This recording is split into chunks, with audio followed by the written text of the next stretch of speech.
What up, gang? Lane Carolina Jackpot Time coming at you on Wednesday evening. Hope everybody's doing good on this hump day. I'm humping on through it. So I guess I'm a little bit late to the Nitro Party making a video about this subject, but I'm going to make an attempt to fill you in on what I know and give you my opinion on it. So apparently on Monday afternoon, this kid, Bengali Kamara, kid who transferred from Pittsburgh to South Carolina during the offseason to play linebacker for his 5th year of eligibility, just kind of went into the office there and pretty much demanded that Beamer let him use his red shirt. According to Beamer at his press conference, he was pretty transparent when asked about what happened with this young man and why is he no longer with the team.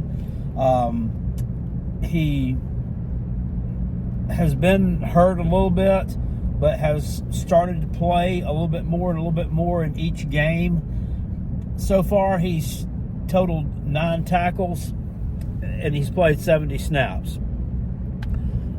Look, why this guy wanted to take a red shirt after his 4th game here and then enter the transfer portal is, it's beyond me. I don't know. I went back and I looked at his stats at Pittsburgh.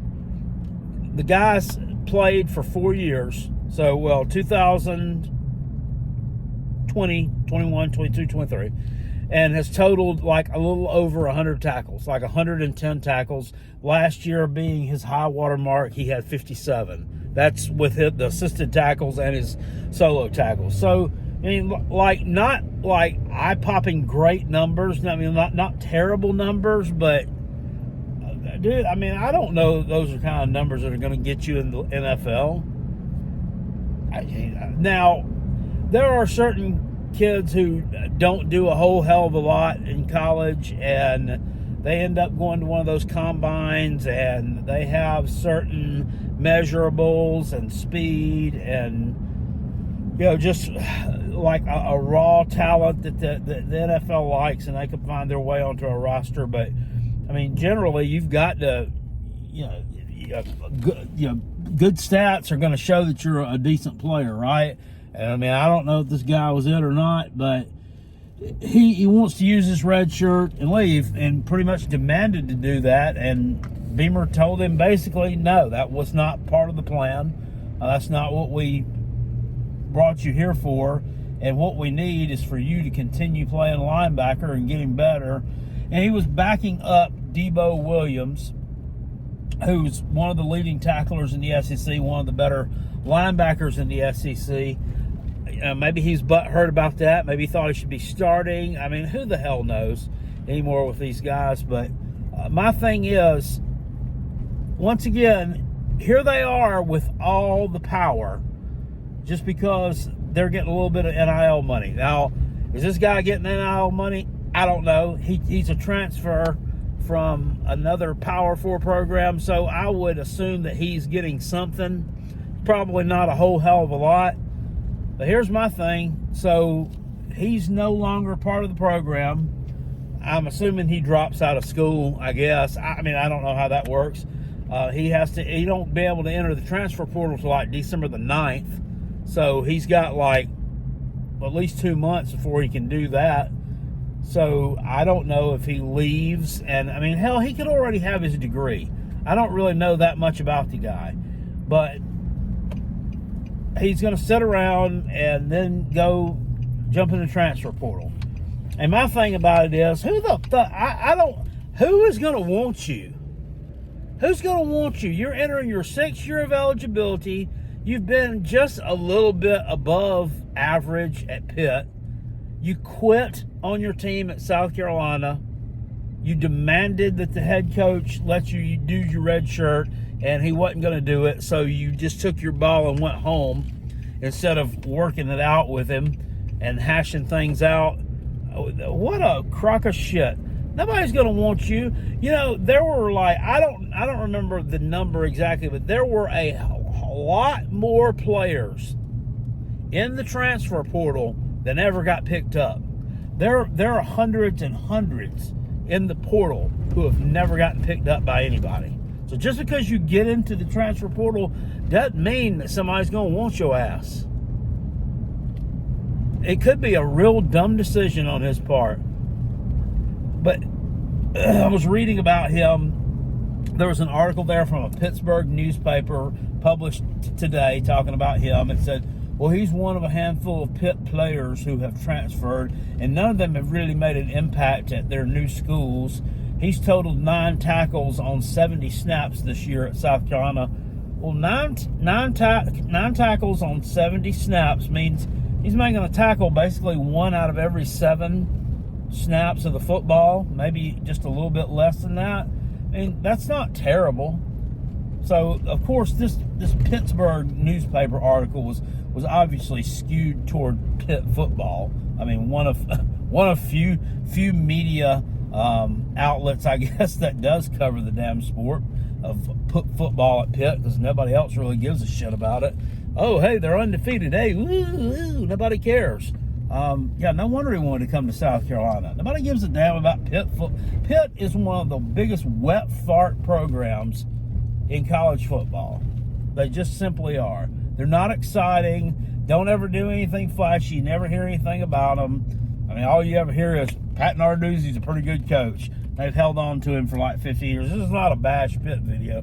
This is more of a bash that dude type video. Here's my thing about it. This is why I'm always been hesitant to contribute anything to South Carolina's NIL fund, because you don't know where the money is going. If they gave him NIL money, where's it going? Did they give him the bag up front? Does he get a little bit of the bag every week? Does he get a little bit of the bag every time he takes the field? How does it work? That's my problem with the NIL. It's not transparent enough to the people who are contributing to it. I would be willing to contribute to NIL if they gave some kind of breakdown to the people who were members that were contributing to that NIL fund, a breakdown of each individual athlete at that school and how much they're getting paid and what's going where. Now, I know that's private information, but no, I mean, if you're asking your fans to donate to it, then that information should be made public to your fans. They should be able to access a secure website where they can go and look at all that stuff so that we know where our money's going. Then I would be more apt to donate to something like that.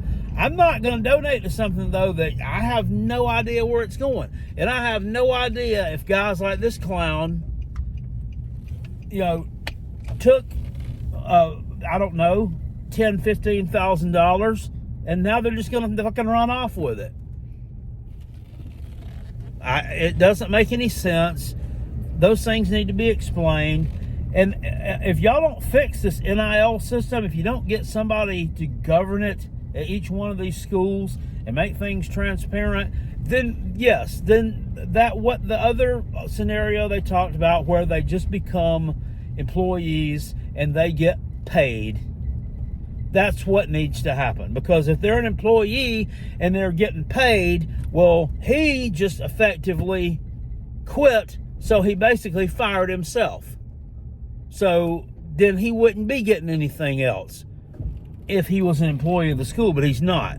So I don't know how all that works. Maybe some of the people that are smarter than me know how it does, or have some kind of an inkling as to how that works. But I think it's all a really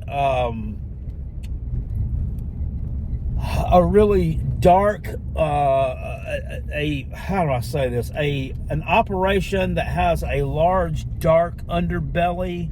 In a lot of places, it's a very shady operation, and not just at South Carolina. I'm talking about everywhere. To me, that is not that's not fair to the people who are actually donating to it and are keeping it afloat. I don't think that. I definitely don't think that that's happening anywhere, really. So. But this guy he's gone, and you're going to see more and more of these people doing this stuff. Last year, I do remember there was one. It was MJ Morris, I think was his name. He was a QB for North Carolina State, and he went on 24/7 Sports on one of their YouTube shows and did an interview, a sit down with a guy and a girl reporter there, and talked about it, and talked about how he went to Coach Doran, and he told him he wanted to use his red shirt, and he wouldn't let him do it, and he kept making me start. He kept making me play football because I'm a football player. Isn't that just what a sorry son of a bitch to make me play football because I'm a football player. And guess what? They treated him like a prince, acting like he was a damn hero. So the more and more positive publicity these people get for doing this crap, they're just going to keep on doing it. But, we've all said it. This college football is broken right now. The model's broken. Nothing is the same as it was once anymore. Guess what? The thing about it is, all of us love it, so we're going to keep on watching. It doesn't matter how fucked up it gets. We are all going to keep on watching it because that's just what we do.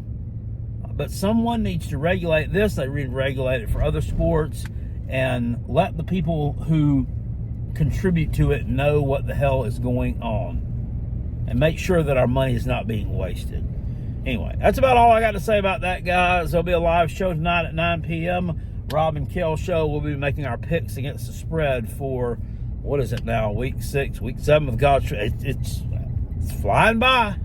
I'll see you guys later on. Appreciate it. Peace. And I'm out of here. Go Gamecocks.